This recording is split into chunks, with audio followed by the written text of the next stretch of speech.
மதுரை சித்திரை திருவிழாவின் உச்ச நிகழ்ச்சியான கள்ளழகர் வைகையாற்றில் இறங்கும் நிகழ்வு கோலாகலமாக நடைபெற்றது. லட்சக்கணக்கான பக்தர்கள் சூழ தங்க குதிரையில் வந்த கள்ளழகர் பச்சை பட்டுடுத்தி ஆற்றில் இறங்கினார். அப்போது கோவிந்தா நாராயணா என முழக்கம் விண்ணை பிளந்தது.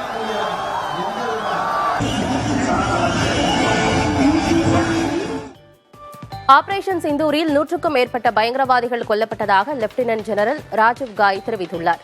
டெல்லியில் செய்தியாளர்களை சந்தித்த அவர் ஆபரேஷன் சிந்தூர் மூலம் 9 பயங்கரவாத முகாம்கள் அளிக்கப்பட்டதாகவும் தாக்குதல் நிறுத்தத்திற்கு பாகிஸ்தான் ராணுவ தலைமை அமெரிக்காவிடம் முறையிட்டதாகவும் குறிப்பிட்டார்.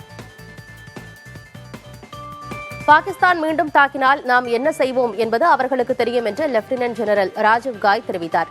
டெல்லியில் நடந்த செய்தியாளர் சந்திப்பின் போது பேசிய அவர் பாகிஸ்தான் மீண்டும் தாக்கினால் விளைவுகள் மோசமாக இருக்கும் எனவும் தெரிவித்தார். அதேபோல பேசிய கடற்படை அதிகாரி AN பிரமோத், நமது எதிரிக்கு கடுமையான இழப்பை ஏற்படுத்தும் வலிமை நம்மிடம் உள்ளது என்றார். பயங்கரவாத முகாம்களை தவிர வேறு எங்கும் தாக்குதல் நடத்தவில்லை என்று விமானப்படை அதிகாரி AK பாரதி தெரிவித்தார். டெல்லியில் நடைபெற்ற செய்தியாளர் சந்திப்பின் போது விளக்கிய அவர் முக்கிய பயங்கரவாதிகளான யூசுப் அசார், அப்துல் மாலிக் ஆகியோர் கொல்லப்பட்டதாகவும் குறிப்பிட்டார். 40 பாகிஸ்தான் வீரர்களை இழந்துள்ளதாக அந்நாட்டு தரப்பில் சொல்லப்படுவதாகவும் AK பாரதி தெரிவித்தார். ஆபரேஷன் சிந்தூர் நடவடிக்கை தொடர்பான வீடியோக்களை இந்திய விமானப்படை வெளியிட்டது. டெல்லியில் நடந்த செய்தியாளர் சந்திப்பின் போது பாகிஸ்தானின் சர்கோடா, ரஹீம் யார்கான், நூர்கான் விமானப்படை தளங்கள் தாக்கப்பட்டதற்கான வீடியோக்களை அதிகாரிகள் வெளியிட்டனர்.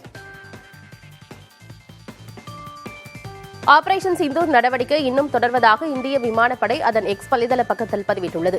ட்ரோன் தாக்குதல் அல்லது ஏவுகணை தாக்குதல் நடைபெற்றால் அதை தடுக்க தொடர்ச்சியாக வான்வெளிகளை இந்திய விமானப்படை கண்காணித்து வருகிறது.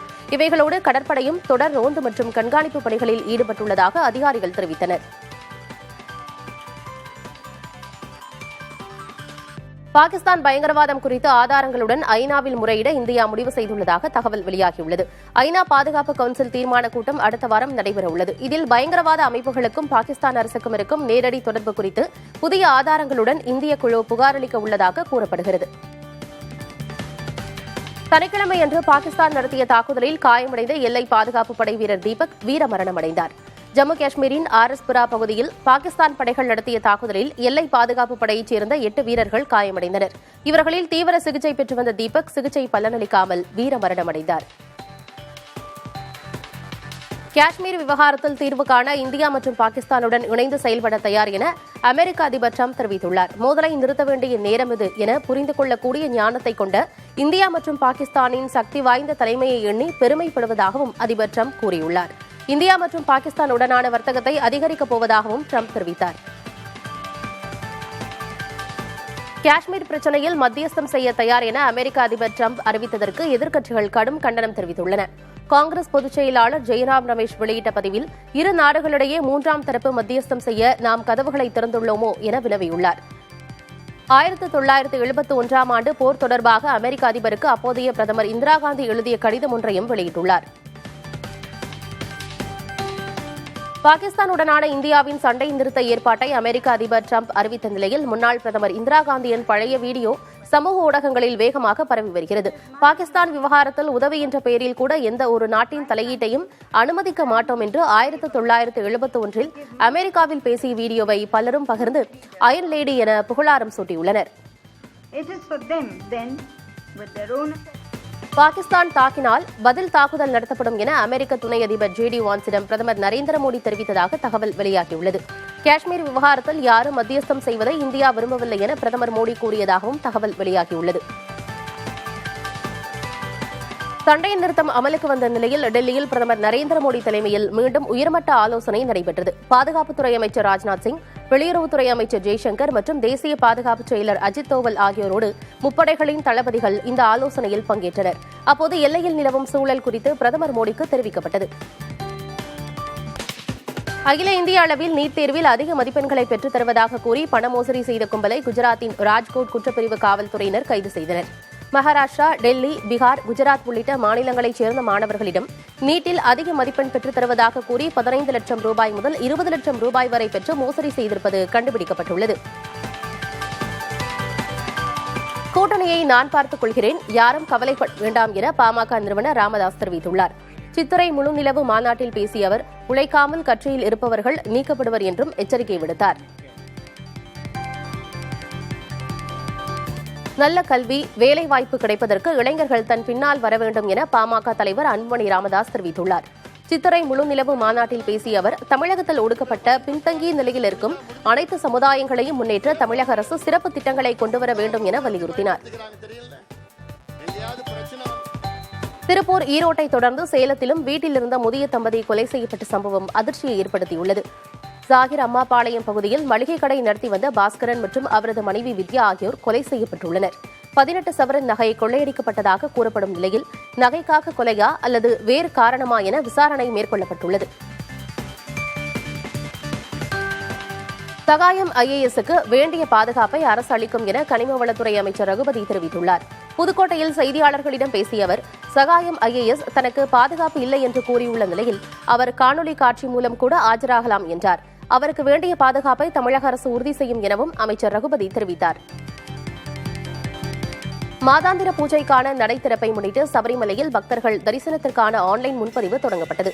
வைகாசி மாத பூஜைக்காக மே 14ஆம் தேதி மாலை 5 மணிக்கு சபரிமலை கோயிலில் நடை திறக்கப்படுகிறது.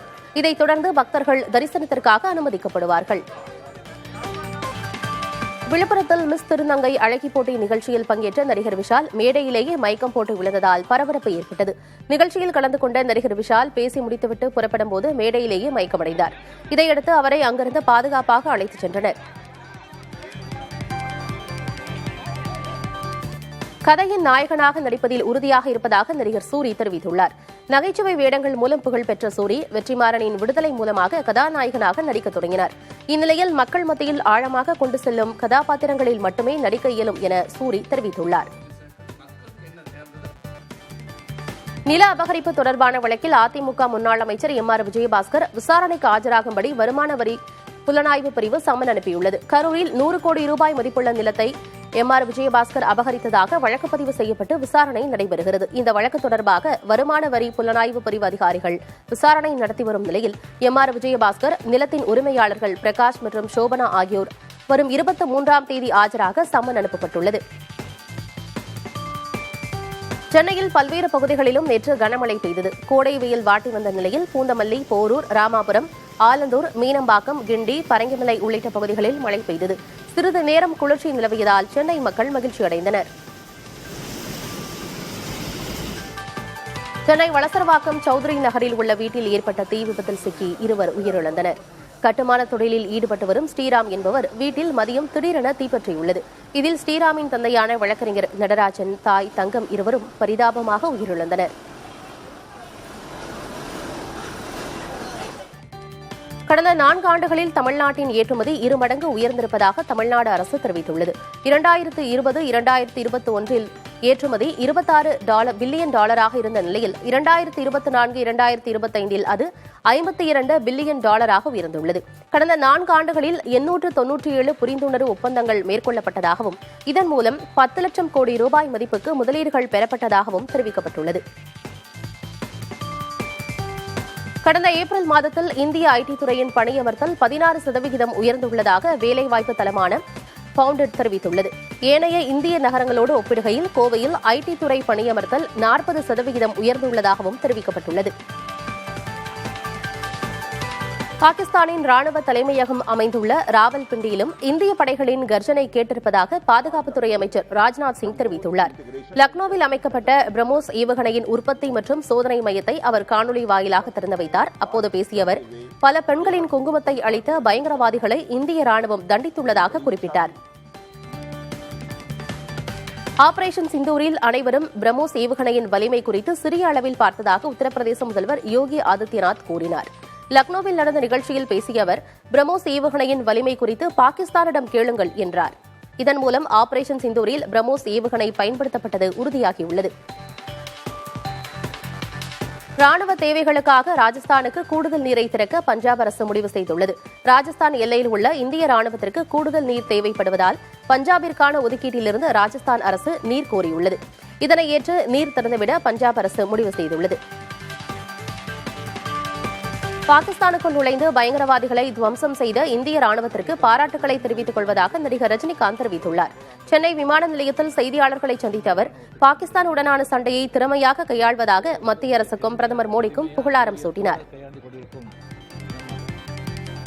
இந்தியா பாகிஸ்தான் தாக்குதல் நிறுத்தம் அறிவிக்கப்பட்ட பிறகு இந்திய வெளியுறவுச் செயலர் விக்ரம் மிஸ்ரி எக்ஸ் தளத்தில் கடுமையான விமர்சனத்திற்கு உள்ளான நிலையில் அவரது எக்ஸ் தள கணக்கின் பதிவுகள் அனைவரும் பார்த்திராத வகையில் புரொடெக்டட் பிரிவில் மாற்றியுள்ளார். பாகிஸ்தான் மீது போர் தொடுக்க வேண்டும் என்று எதிர்பார்த்த பலரும் தாக்குதல் நிறுத்தத்திற்கு எதிர்ப்பு தெரிவித்து விக்ரம் மிஸ்ரியை வசைபாடி வந்தனர். போர் நிறுத்தம் தொடர்பாக ரஷ்யா யுக்ரைன் இடையேயான நேரடி பேச்சுவார்த்தையை மீண்டும் தொடங்க ரஷ்ய அதிபர் விளாடிமிர் புட்டின் முன்வந்துள்ளார். முன் நிபந்தனைகளின்றி வரும் 15ஆம் தேதி இஸ்தான்புல்லில் பேச்சுவார்த்தையை தொடங்க தயார் என அவர் கூறியுள்ளார். வங்கதேச முன்னாள் பிரதமர் ஷேக் ஹசீனாவின் அவாமி லீக் கட்சியை அந்நாட்டு இடைக்கால அரசு தடை செய்துள்ளது. வங்கதேசத்தில் சர்வதேச குற்றவியல் தீர்ப்பாயத்தில் அவாமி லீக் மற்றும் அதன் தலைவர்களுக்கு எதிரான விசாரணை முடிவடையும் வரை தடை அமலில் இருக்கும் எனவும் தெரிவிக்கப்பட்டுள்ளது. பயங்கரவாத எதிர்ப்பு சட்டத்தின் கீழ் இந்த தடை விதிக்கப்பட்டுள்ளது. புதிய போப்பாண்டவர் முதல் முறையாக வாட்டிக்கனுக்கு வெளியே பயணம் மேற்கொண்டார். ரோம் நகருக்கு சென்ற அவர் போப் பிரான்சின் நினைவிடத்திற்கு சென்று மரியாதை செலுத்தினார். தொடர்ந்து சிறிது நேரம் அங்கு பிரார்த்தனையில் ஈடுபட்ட அவர் பக்தர்களுக்கு ஆசை வழங்கினார். தொடர்ந்து நடைபெற்ற திருப்பலியில் பேசிய அவர் நாடுகளுக்குள் போர் வேண்டாம் என்று வலியுறுத்தினார். இலங்கையில் மலைமுகட்டிலிருந்து பேருந்து சரிந்து விழுந்ததில் 21 பேர் பரிதாபமாக உயிரிழந்தனர். தலைநகர் கொழும்புவிலிருந்து 140 கிலோமீட்டர் தொலைவில் உள்ள கொட்மாலை நகரில் அரசு பேருந்து சென்று கொண்டிருந்த போது திடீரென ஓட்டுநரின் கட்டுப்பாட்டை இழந்து பேருந்து கவிழ்ந்தது. இதில் பேருந்திலிருந்த 21 பேர் உயிரிழந்த நிலையில் 14 பேர் படுகாயங்களுடன் மீட்கப்பட்டனர். கியூபா தலைநகர் ஹவானாவில் 3ஆம் பாலினத்தவர் மற்றும் தன்பாலின ஈர்ப்பாளர்களின் உரிமை பேரணி பிரம்மாண்டமாக நடைபெற்றது. கியூபா தேசிய பாலியல் கல்வி மையத்தின் இயக்குநர் மரியலா காட்ஸ்ரோ தலைமையில் நடைபெற்ற இந்த பேரணியில் ஏராளமானோர் பாடல்களை பாடியும் நடனமாடியும் வலம் வந்தனர். ஆயிரக்கணக்கானோர் இதில் கலந்து கொண்டனர்.